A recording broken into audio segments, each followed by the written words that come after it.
সৃষ্টি করে আগামী দিনে এই রাজনৈতিক উত্তরণ আমরা ঘটাতে পারবো না। আজকের বাংলাদেশের একটা ক্রান্তিকালে আমরা দাঁড়িয়ে আছি এবং সেই ক্রান্তিকালে দাঁড়িয়ে আজকে এই সমাবেশ থেকে অন্তর্বর্তী সরকার যারা শহীদের রক্তের উপর দাঁড়িয়ে গড়ে উঠেছেন তাদের কাছে বলি, গণতান্ত্রিক উত্তরণ আমাদের অপরিহার্য।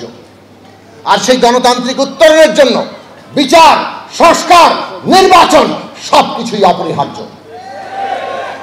একটা বাদ দিয়ে আরেকটা হবে না। আমরা বিচার চাই এবং নির্বাচনের আগেই আমরা অন্তত পক্ষে এই বিচারের অন্তত প্রাথমিক অগ্রগতি দেখতে চাই। শহীদেরা কুরে কুরে সেই অপেক্ষা করছেন, তাদের পরিবাররা সেই অপেক্ষা করছে, আহত যোদ্ধারা সেই অপেক্ষা করছে।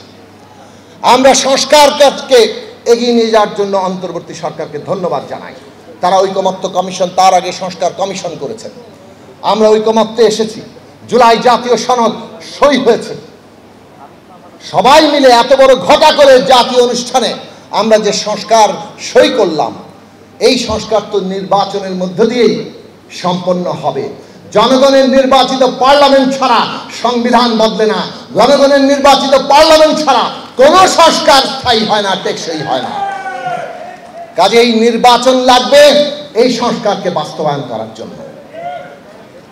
আমরা একটা কথা সবসময় বলেছি, এই সংস্কারের কোনো গণসংহতি আন্দোলনের প্রায় নোট অফ ডিসেন্ট নাই বললেই চলে, কারণ আমরা সংস্কারের প্রস্তাবগুলো হাজির করেছি। কিন্তু একই সাথে এটা বলেছি যে অভ্যুত্থান একটা সম্মিলিত সংগ্রাম ছিল। কাজেই কোনো একটি একক দল যদি রাষ্ট্রের উপর কর্তৃত্ব কায়েম করতে চায়, সেটা মানুষের কাছে গ্রহণযোগ্য হবে না।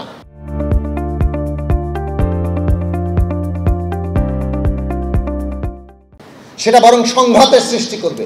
আর ওই সংঘাতের জায়গা ফাঁক দিয়ে পতিত ফ্যাসিস্টরা, তাদের দেশি বিদেশি মিত্ররা, ওই শেখ হাসিনা ভারতে বসে আজকে এই অভ্যুত্থানকে ধ্বংস করে দিতে চাইবে। কাজেই আমাদের এমন কোনো পরিস্থিতি তৈরি করা ঠিক হবে না যে পরিস্থিতি আমাদেরকে ওই রকম একটা জায়গা করে দেয় যেখানে ফ্যাসিস্টরা আবার প্রবেশ করতে পারে। আর সেই জন্য দরকার ন্যূনতম জাতীয় ঐক্যমত্য।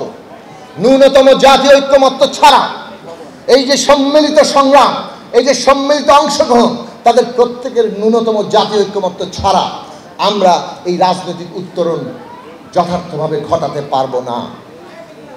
কাজেই অন্তর্বর্তী সরকারকে আমরা আহ্বান জানাবো, জুলাই জাতীয় সনদ যেভাবে স্বাক্ষর হয়েছে তাকে কার্যকর করার জন্য আপনারা এমনভাবে উদ্যোগ গ্রহণ করেন যাতে রাজনৈতিক দলগুলোর মধ্যে কোনো বিরোধ না তৈরি হয়। আপনারা যদি পক্ষপাতিত্ব করে বসেন, বিরোধ অনিবার্য হয়ে উঠবে। কাজেই পক্ষপাতিত্ব করবেন না। সংস্কারের ধারণা, সংস্কারের লক্ষ্য আমরা দৃঢ়তার সাথে ধারণ করি এবং এই দেশের রাজনৈতিক দলগুলোই রাজনীতি করবে। তাদের উপরেই দায়িত্ব বর্তায় বাংলাদেশকে এগিয়ে নিয়ে যাওয়ার। অন্তর্বর্তী সরকার চিরস্থায়ী নয়। কাজেই রাজনৈতিক দলগুলো যদি সংস্কারকে সত্যিকার অর্থে ধারণ না করে, তাহলে তো সংস্কার কেউ করে দিয়ে গেলেও সেটা টিকবে না। অতএব রাজনৈতিক দলগুলো যাতে সম্মিলিতভাবে দেশের জনগণের সামনে জাতীয়ভাবে অঙ্গীকার করতে পারে, একসাথে হাত তুলে বাংলাদেশকে বদলে দেওয়ার শপথ নিতে পারে, তার ব্যবস্থা আপনাদের করতে হবে। বিরোধ সৃষ্টি করে আগামী দিনে এই রাজনৈতিক উত্তরণ আমরা ঘটাতে পারবো না।